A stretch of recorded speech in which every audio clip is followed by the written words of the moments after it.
Hi guys, welcome back to my channel. Today I'm going to show you how to get 2500 gems in FC Mobile. So before we start, I made this video for beginner new to this game, still confused how you can challenge the event, how you can complete the quest, so you can get ton of reward from this game. Let's get started by open the store right now, and then just tap the exchanges and go to division rifles. So as you can see, this is the gems limit over.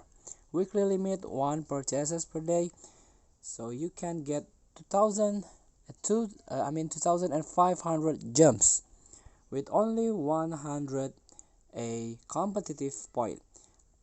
You can see I don't have enough. I only have 700, so you can get enough of competitive point by playing division rifles. So if you play versus attack head to head, manager mode or league tournament, you can earn competitive points and you can exchange with gems and other pack that maybe you want to exchange. So thank you for watching. Don't forget to comment, like and subscribe. Also click the next button below. See you in the next video.